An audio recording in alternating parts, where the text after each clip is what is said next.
사랑하는 여러분, 우리 예수님이 오셔서 하신 주된 사역은 하나님 나라의 사역이라고 볼 수 있습니다.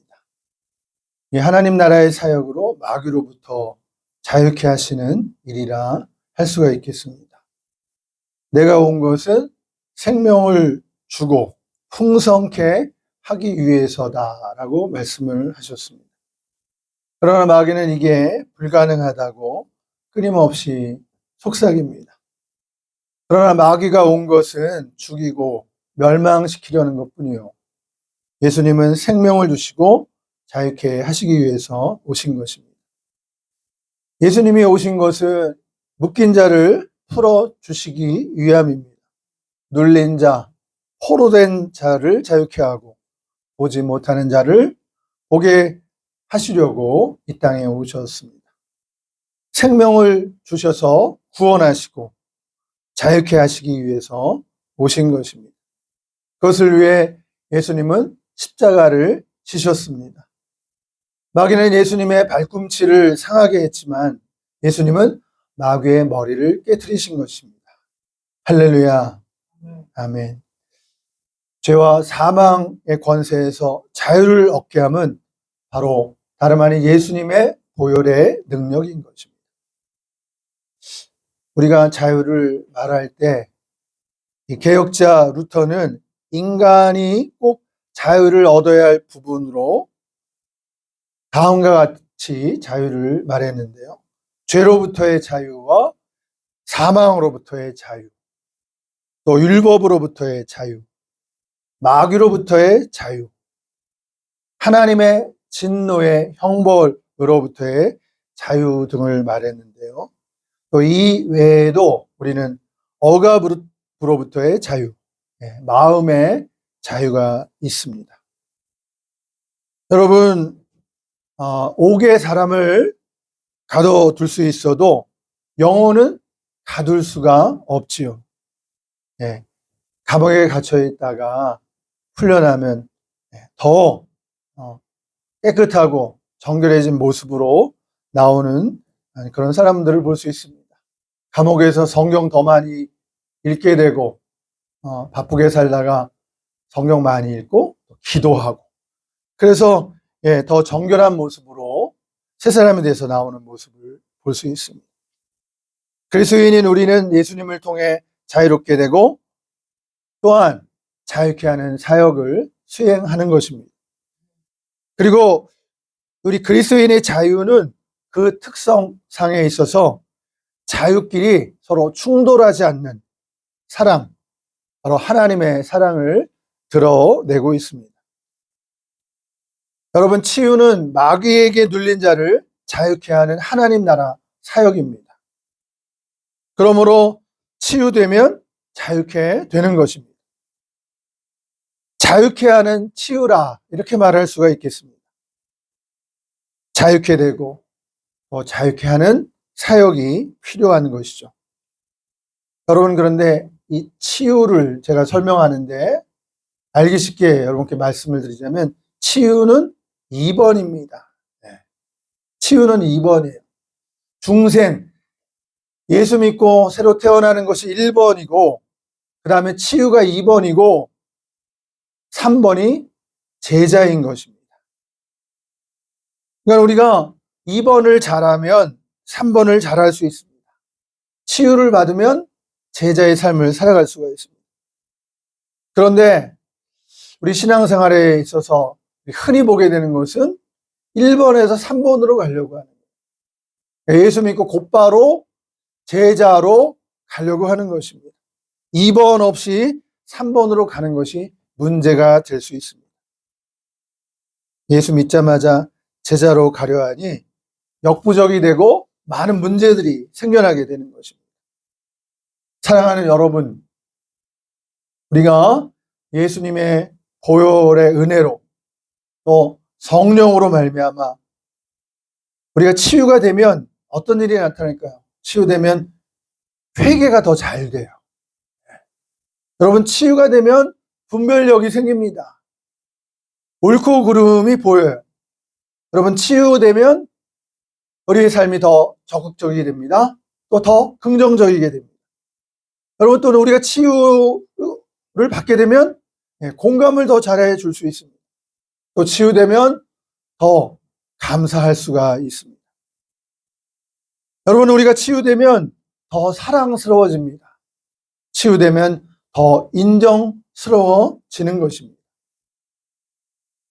더 행복해집니다. 치유가 되면. 여러분, 치유되면 더 받아 누리게 됩니다. 또 치유되면 더 봉사하게 됩니다. 더 사랑하게 되는 것입니다. 여러분, 치유되면 더 기쁘고 즐겁게 됩니다. 치유되면 하나님과의 관계가 더 좋아집니다. 치유되면 좋은 일이 많이 생겨납니다. 치유되면 그냥 기쁜 거예요. 여러분, 치유되면 하나님의 마음을 더 잘 알고 이해하게 되므로 영광을 하나님께 돌리게 되는 것입니다. 근데 우리가 치유를 잘못 이해를 하면 치유받은 사람들끼리 자기 주장을 하면서 서로 다투게 되고 나르시시스트처럼 이기적인 그러한 모습을 보이게 되는데, 그것은 성경에서 말하는 치유와 거리가 먼 것입니다.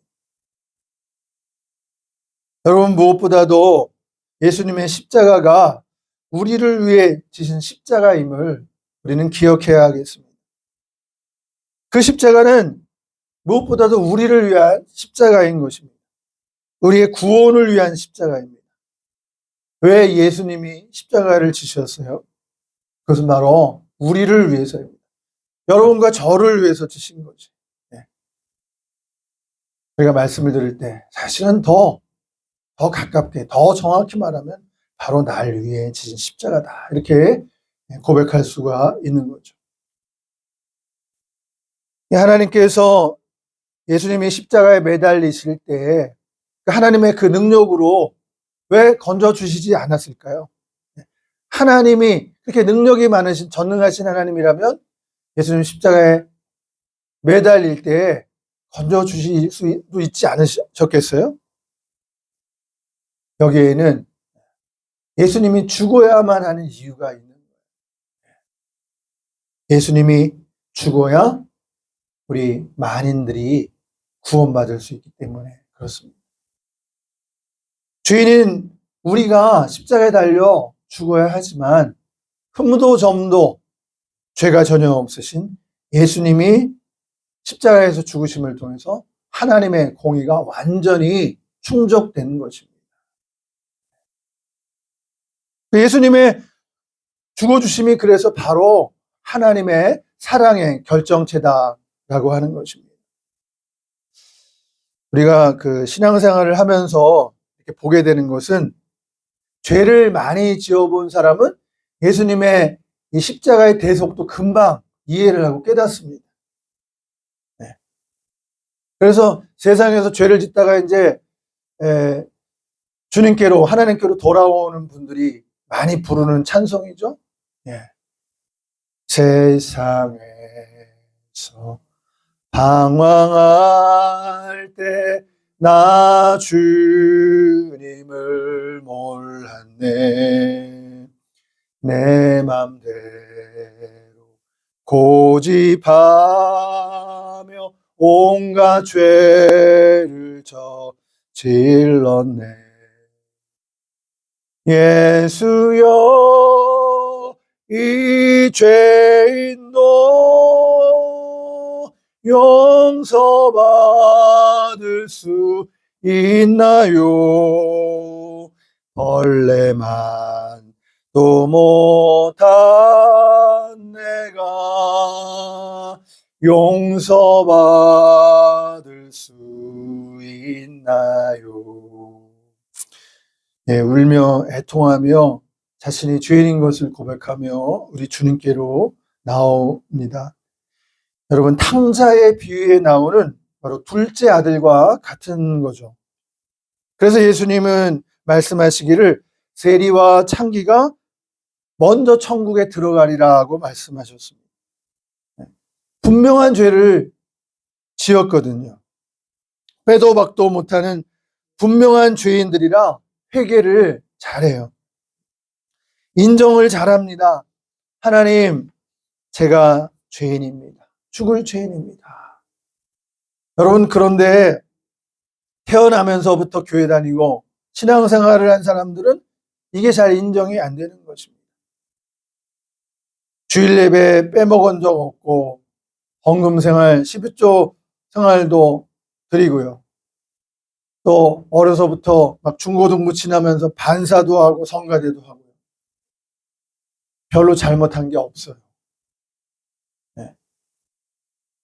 오히려 이런 나를 축복 안 해주는 하나님이 원망스럽기까지 하기도 합니다. 바로 이렇게 오래 믿은 사람들, 먼저 믿은 사람들, 탕자의 비유에 나오는 첫째 아들이라고 볼 수가 있습니다. 그래서 우리는 이 탕자의 비유의 그 맏아들, 첫째 아들을 집안의 탕자 또는 둘째 탕자라고 부르기도 하는데요. 두 번째 탕자. 집 밖의 탕자가 둘째 아들이 우리가 흔히 생각하는 그 탕자. 근데 집안의 탕자가 바로 첫째 아들이라는 것입니다. 여러분, 동생이 돌아왔을 때 아버지의 처신이 어떠했나요? 첫째 아들은 그게 불만인 것입니다. 그것을 못 보는 거예요. 아니, 아버지가 어찌 저러실 수가 있는가? 아무 일도 없었던 것처럼. 아니, 그보다 더한 사랑으로 탕자 동생을 맞이하다니 충격을 받는 겁니다. 나한테는 한 번도 안 하시고 이럴 수는 없어. 그동안 내게는 일만 시키고 그에 대한 보상이나 칭찬도 없었는데 저 몹쓸 짓을 한 저놈, 세상에서 나가서 아버지의 재산을 다 탕진하고 들어온 저놈, 돌로 쳐 죽여도 시원치 않을 저놈, 아마 마음으로 그런 생각까지 들지 않았을까. 저런 놈에게 다 내어주시잖아. 눈앞에 그 현실을 보면서 믿을 수가 없어요. 멘붕에 빠지는 겁니다. 난 죄라면 그동안 성실하게 일한 것밖에 없는데 그게 죄인가? 저 배영망덕한 놈과는 비교가 안 되는데 난 잘못한 게 없는데 나는 잘했는데 막 이런 생각들이 치고 올라오는 겁니다. 그런데 여러분, 여기서 잠깐 우리가 성전에 올라가서 예수님께서 기도하실 때 바리새인과 세리의 기도에 대해서 말씀을 하셨어요. 바리새인이 기도하기를 하나님, 난 저 세리와 같지 않아서 감사합니다. 11조도 드리고 일주일에 2번씩 금식을 하니 하나님 감사합니다. 그런데 세리는 가슴을 치면서 아버지, 나는 죄인입니다 라고 기도하지 않습니까? 예수님께서는 이 바리새인의 기도를 외식의 기도라고 하신 것입니다. 그 오랜 신앙인들, 우리 모태 신앙인들을 비롯해서 오랜 신앙인들은 자기가 죄인인 것을 잘 인정하지를 못합니다. 잘 못 느낍니다. 사실 교회에서도 아멘, 아멘을 잘 못해요. 은혜를 잘 못 받습니다. 나중에 믿은 사람이 더 뜨겁고 신앙생활을 잘해요. 바울과 디모데를 보면 알 수 있잖아요. 나중에 믿은 사람은 회개도 분명해요.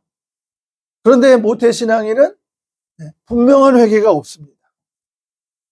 삶의 터닝 포인트를 잘 몰라요. 좀 애매합니다. 제가 이렇게 말하면 실감이 날지 모르겠습니다만은 우리 교회들 안에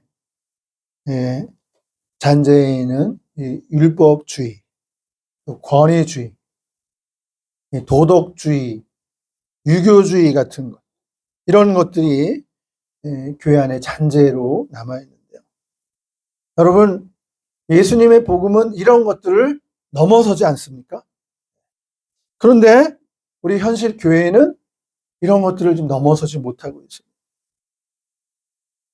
이런 것들이 교회 안에 구석구석에 이렇게 문제가 생길 때마다 뱀처럼 다리를 틀고 일어서는 것입니다.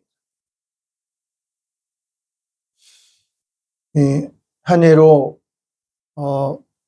이 당회가 요즘 목사님들이 그런 말씀을 이렇게 나누는 것을 이렇게 보았는데요.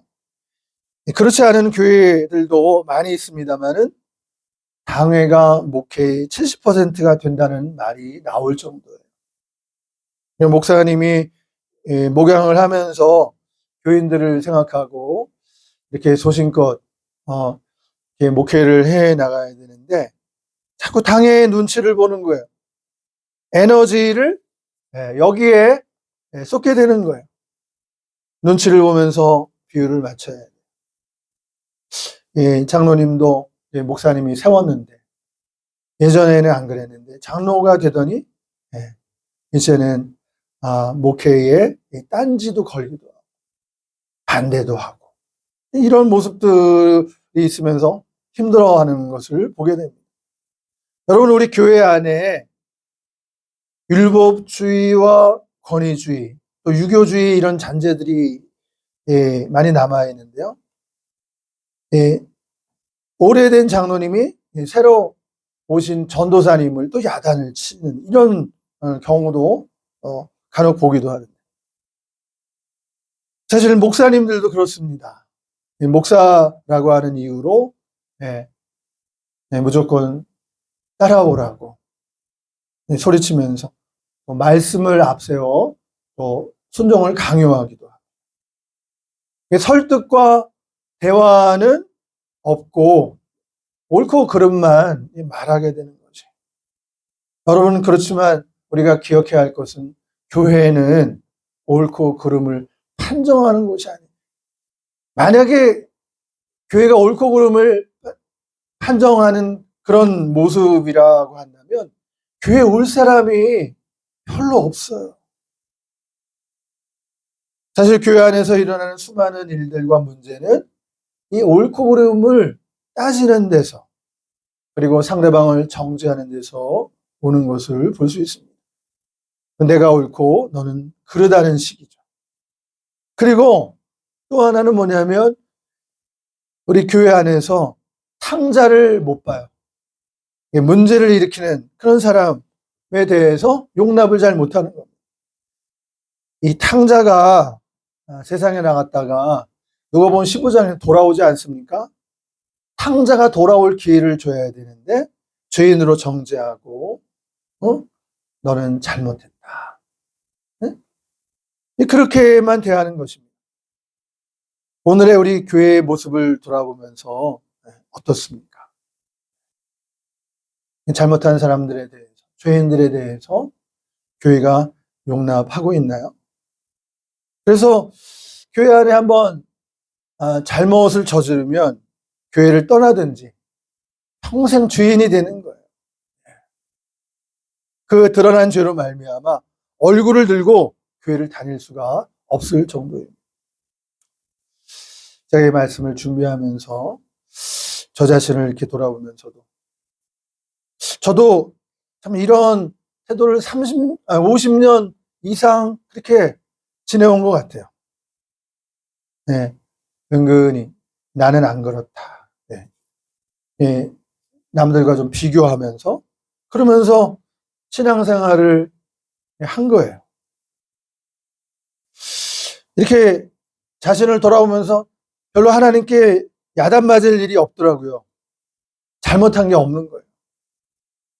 나는 그들처럼은 안 했거든요. 잘못을 안 저질렀거든요. 네. 그러니까 이게 회개할 게 없는 거예요. 그리고 그런 죄인들을 바라보면서 불쌍한 생각이 별로 안 들었습니다. 저가 잘못하니 저렇지, 예? 하면서 혀를 차기도 하고.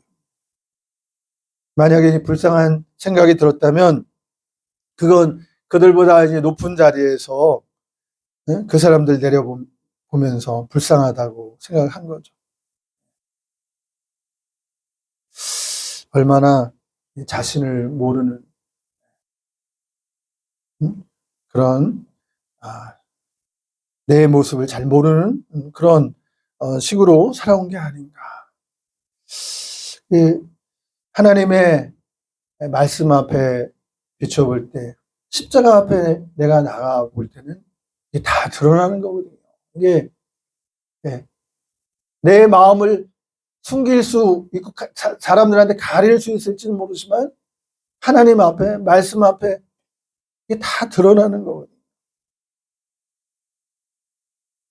그래서 이 첫째 아들을 탕자에 비유해서 집안에 있는 탕자다 그렇게 말하는 거예요. 어떤 점에서는 이 죄와 탐욕과 교만이 감추어져 있는 거죠. 겉으로는 의로운 척, 안 그런 척 하고 신앙생활을 그렇게 오래 해왔구나. 그것을 이제 깨닫고 뉘우치게 되는 것입니다. 나는 의롭고 당신들은 죄인이다. 이런 생각을 하는 거예요. 나는 의롭고 당신보다 낫다. 이런 생각입니다. 그러니까 죄인들을 사랑하는 하나님 아버지의 마음을 사실은 모르는 거예요. 잘 모르는 거예요. 오히려 둘째 아들 동생이 집에 들어왔을 때 좀 때리지, 좀 야단을 치시지, 좀 벌을 내리시지. 이게 속마음인 거죠. 여러분, 이런 도덕주의가 용서를 막습니다. 또 분열을 막아내지 못해요. 십자가가 옳고 그름을 넘어서잖아요. 그런데 십자가가 옳고 그름을 넘어서는 것을 내가 좀 주일 성수 잘하고 예배 잘 드리고 나는 하나님을 잘 믿는다 라는 이런 의식 때문에 넘어서지 못하는 거예요. 도덕이 십자가를 막더라고요. 이게 교회 안에 정말 문제 아닌 문제인 거예요. 말은 다 옳은데 상대방을 용납 못하는 거예요. 상대방의 잘못을 잘못한 것을, 죄를 저지른 것을 지적하는 거예요. 도덕이 십자가를 막더라고요. 여러분, 그러나 십자가는 도덕을 넘어섭니다. 옳고 그름을 넘어섭니다. 이 십자가는 정말 교회 안에 탁월한 대안인 것이에요. 우리 교회 안에 있는 도덕주의와 율법주의, 권위주의를 극복하고 넘어서는 것이 바로 십자가인데, 그런데 우린 잘못한 사람을 바라보며 용서를 못합니다. 정죄하기에 급급해요. 그 꼴을 못 봅니다. 잘못을 용납하지 못해요. 사람들에게 실수할 자유와 잘못할 자유를 주질 않습니다. 여러분, 그러나 우리는 기억해야 돼요. 우리 부모님들이 자녀들을 양육할 때 잘못하고 실패하고 이런 부분들에 대해서 부모들이 용납함으로 자녀들이 건강하게 큰다는 사실. 크면서 깨닫는 겁니다. 사실 하나님도 우리에게 죄지을 자유를 주셨는데요. 에덴 동산에서 범죄한 최초의 인류에게 선악과를 따먹지 않았습니까? 마귀의 유혹을 쫓아서. 죄를 지었단 말이죠. 그런데 하나님은 창세기 3장 15절을 통해서 해결책을 또 제시해 주셔요. 죄 지은 인간에게 내가 해결해 줄게. 내가 아들을 보내줄게. 약속하셨습니다. 그 약속은 일방적인 거죠. 하나님께서 일방적으로 죄 지은 우리 인간의 모습을 이미 하나님은 알고 계셨겠죠. 근데 그 죄인을 구원할 방법을 하나님께서는 일방적으로 약속하신 거죠. 그것은 아들을 십자가에 죽게 하시는 바로 그것입니다. 오늘날도 우리가 이제 살아가면서 수많은 문제, 우리 가정 안의 문제는 무엇이겠습니까? 가정 안의 문제의 하나는 바로 억압의 문제입니다. 못하게 하는 것이에요. 어떤 점에서는 미리부터 못하게 하는 거예요.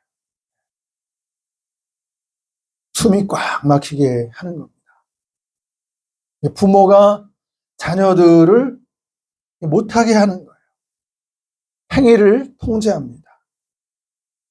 억압하는 것이죠. 그런데 그 억압이 온갖 문제를 일으키고 괴물을 만들어내는 것을 알지 못합니다. 자녀든지 남편이든지 잘못해도 깨닫고 돌아올 줄 알고 믿고 감사해야 합니다. 하나님이 하실 거예요. 그냥 기도만 하시면 됩니다. 여러분, 착한 게 다가 아닙니다. 할 말 못하고 착하게만 살면 몸이 반응을 하는 거예요. 몸에 이상이 오는 거예요. 병이 생겨납니다. 온갖 질병, 원인을 알 수 없는 신체 이상과 정신질환과 정신적인 폐해를 가져오는 것이에요. 여기에 대한 해결책은 세상에서 방법이 없어요. 원인을 알 수 없는 스트레스, 그런 정도로 의사가 진단을 합니다. 여러분, 그러나 이런 문제에 대한 근원적인 해결책이 있어요. 그것을 사랑이라고 합니다.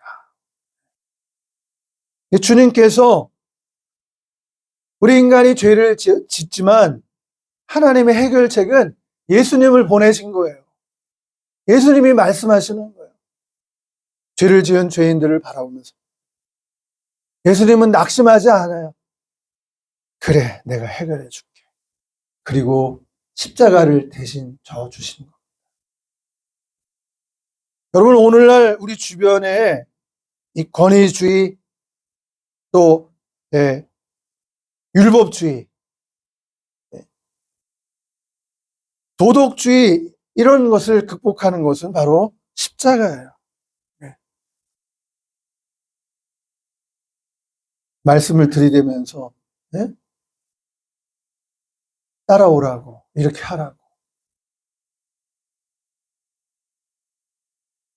사실은 그 안에 긍휼이 부족한 거예요. 주님의 마음은 그렇지 않아요.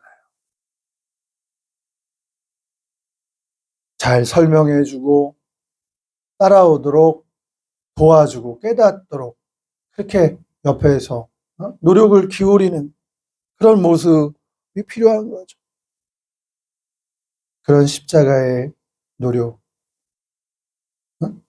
그것이 필요한 거예요. 그러니까 예수님이 우리 죄인인 우리를 위해서 대신 죽으신 것입니다. 예수님이 대신 우리를 위해서 죽어주신 거예요. 유태영 박사 그 이야기 중에 어린 시절에 고생스럽게 자란 유태영 박사가 시골에 머슴으로 하루에 한 끼 정도 먹었다고 그렇게 얘기를 하는 것 같은데. 근데 어느 날 시골에, 자기가 살고 있는 시골에 교회가 생겼는데 전도사님이 와서 거기 토요일마다 교회를 가서 예배를, 어느 날 요한복음 3장 16절을 이렇게 펴서 읽으라고 하신 전도사님이 하나님이 세상을 이처럼 사랑하사 독생자를 주셨습니다. 하나님이 세상을 이처럼 사랑하사 세상 대신에 다 자기 각자의 이름을 넣으라고 하십니다. 아이들은 다 따라서 자기 이름을 하나님은 철수의 이처럼 사랑하사 영의 일을 이처럼 사랑하사 다 그렇게 따라해서 아무 생각 없어요. 근데 태영이는 그 의미를 알고 있었어요. 하나님이 태영이를 이처럼 사랑하사 독생자를 주셨으니 십자가에 예수님이 달려 죽었다는 것은 태영이는 알고 있었거든요.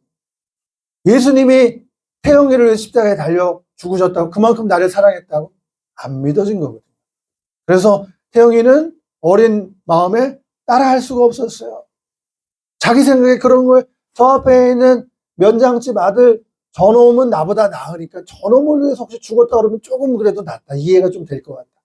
근데 나 같은 이 무지렁이, 이 시골 누구도 알아주지 않은 나를 위해서 예수님이 십자가에 달려 죽으셨다고? 안 믿어진 거예요. 하나님이 태영이를 이처럼 사랑하사 독생자를 주셨어요. 그래서 그걸 가지고 며칠 동안 고민을 잠도 못 자고 했는데 결국 3일째가 돼서 그 말씀을 전도사님이 하신 말씀인데 안 믿어졌는데 전도사님이 하신 말씀인데 틀린 말씀 하시겠네요. 좋은 말씀일 거야. 그리고 한번 그 말씀을 믿어보기로 한 거예요.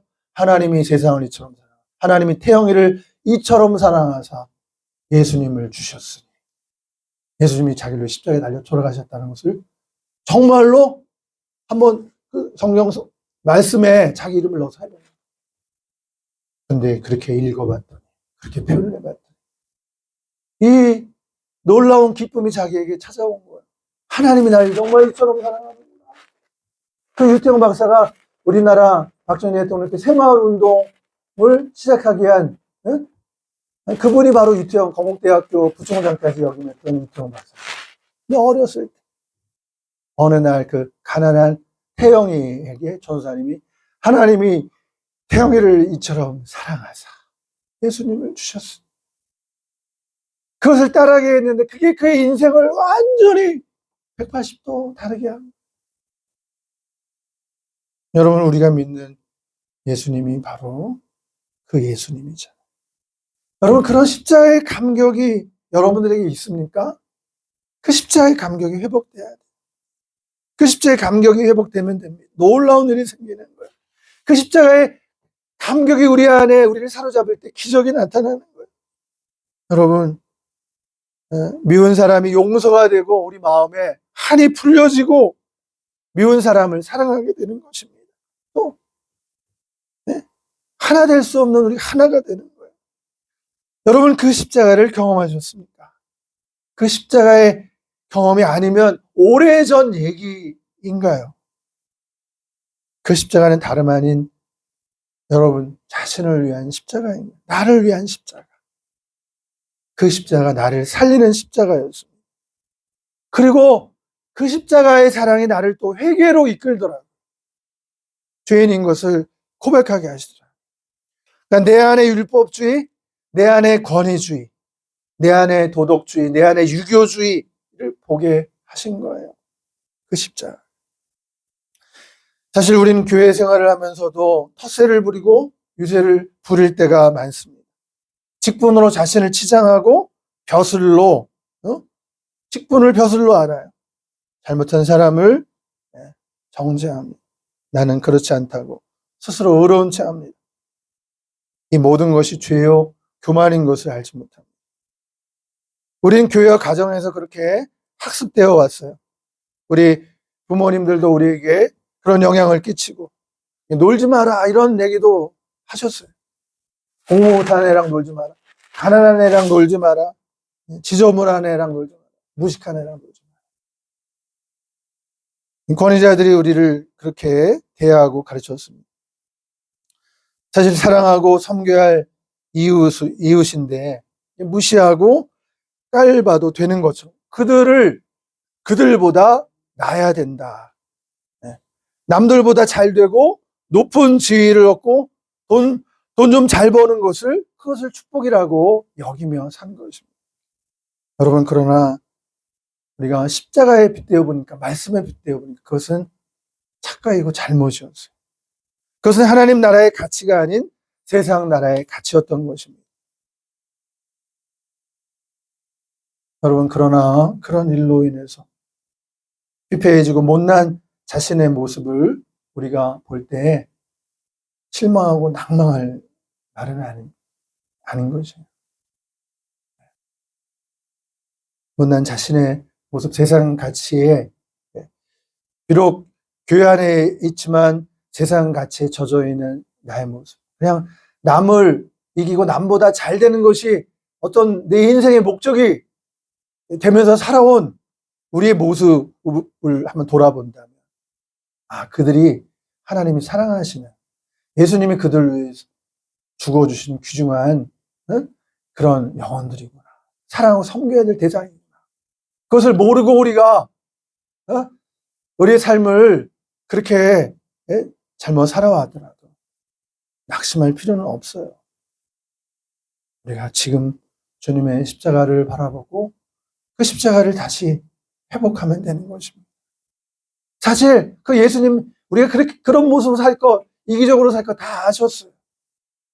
그럼에도 불구하고 십자가를 져 주셨습니다. 대신 죽어 주셨습니다.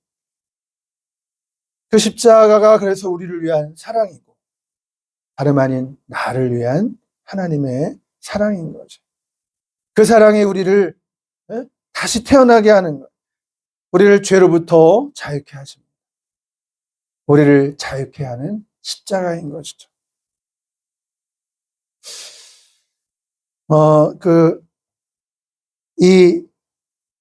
예수님이 주시는 이 자유를 말씀드리면서 또 한 가지 예화를 말씀을 한번 드리면, 이스터런의 역설이라는 말이 있는데, 이 이스터런의 역설이라는 이 말은 한 나라 안에 소득이 일정 수준까지 높아지면, 조금 잘 살게 되면 행복도 커지게 되지만, 그런데 그 이상 소득이 늘어도 행복이 더 높아지지 않거나 감소하는 현상을 이스터런의 역설이라고 말하고 있습니다. 여러분들의 삶 가운데 먹을 수 있고 또 살 곳이 있다면 여러분 감사할 수 있게 되기를 바라요. 빌립보서 4장에서 사도 바울은 그런 고백을 했어요. 어떤 형편에든지 자족하기를 배웠다고 했습니다. 비천에 처할 줄도 알고 풍부에 처할 줄도 알아 배고픔과 배부름 일체의 비결을 배웠다라고 했습니다. 예수님께서 우리에게 주시는 자유, 물질로부터의 자유를 주시는 거예요. 그래서 먹을 수 있고 살 곳이 있다면 여러분 감사할 수 있는 여러분들이 되시길 축복합니다. 여러분, 또 우리에게 자유들이 있어요. 이런 자유가 있는데, 오늘도 우리가 걸을 수 있는 자유가 있습니다.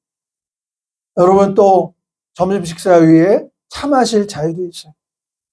사담하는 자유도 있어요. 친구와 가족과 함께 소곤소곤하면서 얘기할 수 있는 자유가 있습니다. 여러분, 백수될 자유도 있어요. 일하고 쉴 자유가 있습니다. 놀 자유도 있어요. 놀아도 됩니다. 여러분, 아플 자유도 있어요. 아파도 됩니다. 여러분, 아파도 행복할 수 있는 비결이 있는 거 아세요? 아파도 행복하세요. 여러분, 아파도 이제 자기처럼 아프고 약한 사람들을 생각하게 되니 그 사람들이 이제 동병상련이에요. 공감이 되는 거예요. 감사한 일이죠. 행복한 일이 될 수 있습니다.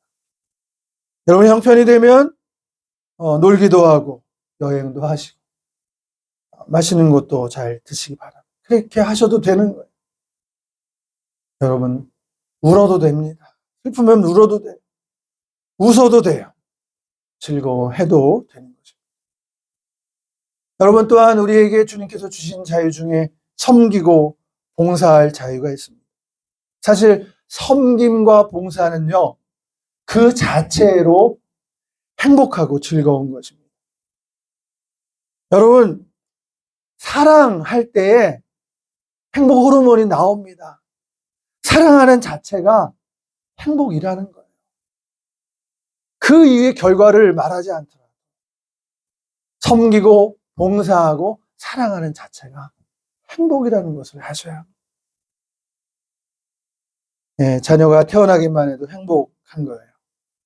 그래서 어렸을 때 자녀들이 재롱 떠는 거 보고 자녀들로부터 다 받았다. 그렇게 말할 수 있다라고 말합니다. 어린 모습 커가면서 해준 거 아무것도 없는데 부모가 자녀가 내게서 태어난 것이 고맙고 내 자녀가 된 것이 기쁜 거야. 자녀가 크는 모습 그 자체로. 사춘기가 돼서 말썽을 피워도 사랑스럽습니다. 여러분, 우리 예수님도 행복한 섬김을 이루셨습니다. 할렐루야. 아멘. 여러분, 예수님은 나를 위해 십자가를 지셨습니다. 그 십자가는 사랑이요, 내가 사는 이유가 되었습니다. 여러분, 예수님의 피와 살이 오늘 우리를 있게 한 거예요. 그러므로 십자가가 축복이고 은혜인 것입니다. 아멘.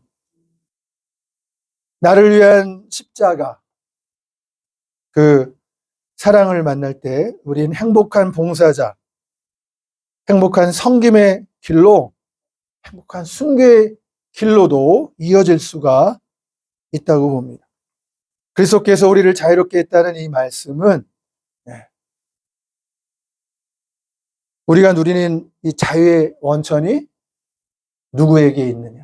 이 자유의 원천이 우리에게 있지 않고 바로 주님께 있다. 바로 예수님의 십자가, 그 희생과 사랑에 우리가 누리는 자유의 원인이 있는 거예요. 여러분, 예수 믿는 자유가 얼마나 큰 축복인지, 예수 믿는 자유가 얼마나 큰 축복인지. 제가 엊그제 어떤 이야기를 듣다가 그 모퉁이 돌 성교회 그 이상 목사님이 말씀을 전하는데 그 내용이 떠오르더라고요. 한 할머니가 북한에서 식량이 다 떨어지니까 친척 집에 가서 식량을 얻어오기 위해서 갔어요. 근데 두 길이 있는데 평탄한 길로 가면 시간이 좀 더 걸리고 산길을 지나가면 좀 험하긴 하지만 시간은 단축이 된대요. 근데 이 할머니가 산을 타고 건너가는 거예요. 친척 집안에 쌀을 얻게. 근데 딱 가다가 밤인데 딱 보니까는 거기가 국경선에서 가까운 지역인데 산 꼭대기, 산 등성에 올라가니까 저쪽에, 중국 쪽에 십자가가 보이는 거예요.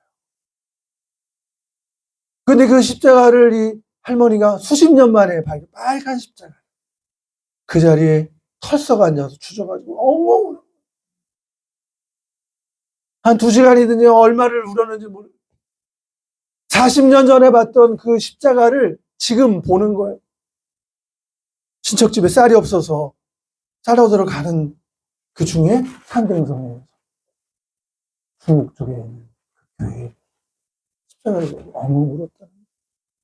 제가 그게 떠올라요. 여러분, 우리가 예수 믿는 이 자유가 얼마나 큰 축복인지 몰라요. 예수 그리스도께서 단번에 들으신 십자가의 제사로 속죄는 완성됐고 하나님의 의가 충족이 됐습니다. 성도는 다름 아닌 예수님의 피와 살로 맺어진 예수님의 열매요, 결정체인 것입니다. 갈라디아서 5장 1절에 그리스도께서 우리를 자유롭게 하려고 자유를 주셨으니 그러므로 굳건하게 서서 다시는 종의 멍에를 매지 말라고 하십니다. 여러분, 우리가 누리는 이 자유의 원천이 우리 자신에게 있지 않고 예수님의 십자가의 희생과 사랑에 이 자유가 있다는 것입니다. 오늘 우리가 날마다 순간순간마다 빈부귀천을 막론하고 우리 모두가 누리는 이 자유가 주님의 십자가의 희생 안에서 공급되는 것이에요. 그 사랑을 누리면 된다라고 주님은 말씀하십니다. 감사함으로 우리에게 주어진 이 예수님이 주시는 자유를 누리시길 축원합니다. 아멘. 여러분, 큰 문제를 해결하면 우리 마음이 뻥 뚫리면서 시원해지죠. 작은 거, 이런 것은 양보할 수 있습니다. 우리가 예수님 믿고 죄사함 받아서 지옥 백성에서 천국 백성이 되었으니 얼마나 감사합니다. 그러므로 우리가 이 땅을 살아가면서 작은 것에 우리 마음이 쏟아지지 않기를 바랍니다. 그것 때문에 우리가 목숨 걸 일이 아니잖아요.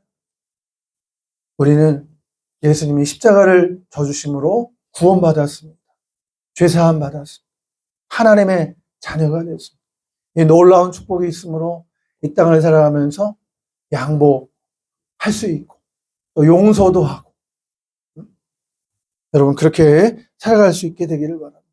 살면서 용서하며 양보하고 감사하며 사랑하며 섬기고 살아가는 우리 모두가 다 되시기를 바랍니다. 할렐루야. 하나님이 내 아버지라니. 그분이 내 아버지가 되신다니. 얼마나 놀라운 축복입니까? 이 놀라운 은총을 누리면서 은혜와 축복을 누리면서 살아가는 우리 모두가 다 되시기를 주님의 이름으로 축원드립니다. 기도하시겠습니다. 하나님 아버지, 예수님을 통해서 예수님의 십자가를 통해서 우리 주님의 희생으로 우리 모두에게 참 자유를 주심에 감사를 드립니다. 우리가 다시는 종의 멍에를 매지 않고 참 자유를 누리며 주님의 기쁨이 되는 우리 모두가 되게 하여 주옵소서. 우리 주 예수님의 이름으로 기도드리옵나이다. 아멘.